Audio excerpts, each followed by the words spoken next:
When students comprehend text, they oftentimes begin to have questions of their own. Teachers can provide a graphic organizer to help capture those questions. Those questions can then be categorized and they can be used for further inquiry and research. During our lesson today, we've done a lot of things with our text. We've had an opportunity to write about our text.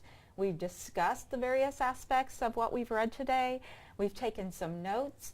And the next thing we're going to do is actually think about some questions that we might have. These should be general wonderings, things that you'd like to know based on what you read today.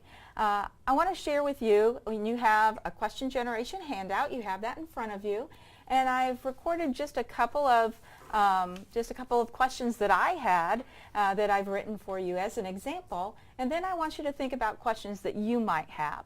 These questions, the answers shouldn't be in the text. They're true wonderings, things that you might want to know that we can research, and we may be able to find the answers quickly, or it may take us a little time to find them, or we might not find those answers at all. So we'll just see where it leads from here. The questions that I had after I read this text and discussed it with my peers and also wrote about it, I had two of them. The first one was precipitated by paragraph 5, and my question was, beyond those shared in the article, are there other road features that make accidents less likely? So we had a number of road features that were mentioned in our text, but beyond that, are there others that can help in preventing accidents? And that really pertains to that category of road features. And so I put an X in that category. And then the other question I had was, what are the potential costs in correcting identified highway safety hotspots?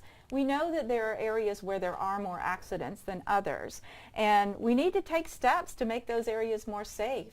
Well, what about the cost of those? How much is it going to take in order to make those safe? And so those are questions that I had, and so I want to give you a moment to think about questions that you might have and have you jot a couple of those down.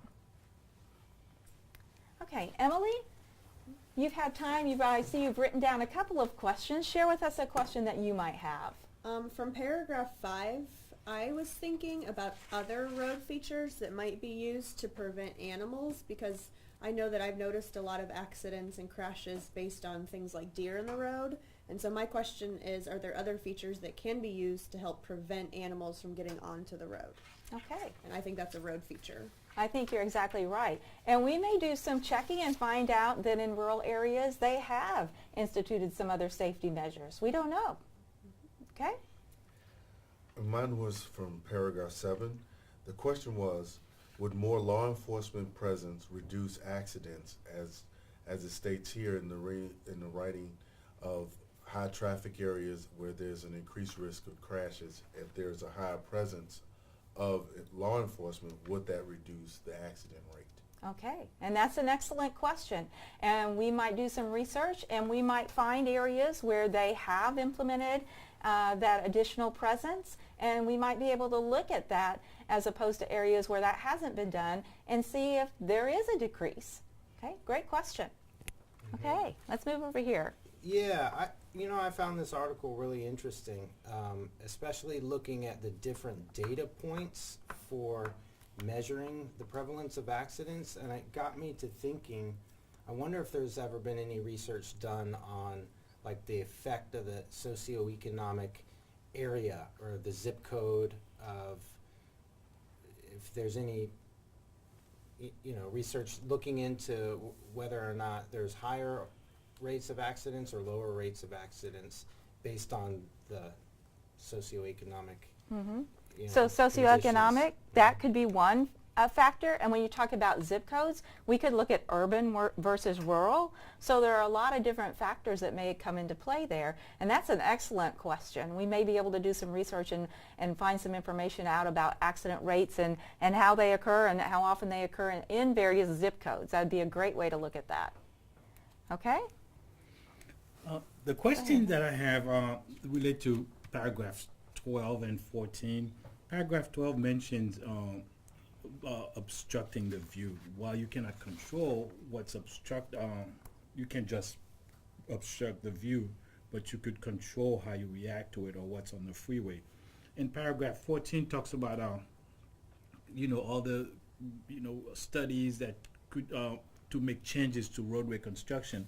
My question is, are there any studies that are being done to look at LED headlights and how do they contribute to obstruction in the roadway as well as distractions?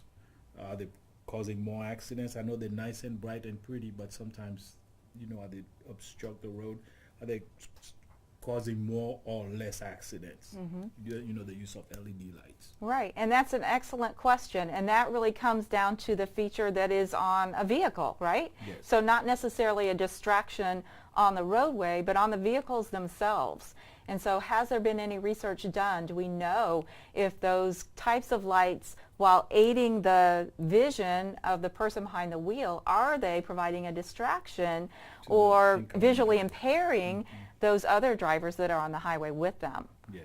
Okay, you all came up with some excellent questions. I don't think any of them we would just be able to Google and find a quick answer to, but I think several of them we could certainly do some additional research and find out at least partial answers to those questions. So thanks for those questions, and those can certainly serve as a further springboard to research and inquiry as we move forward.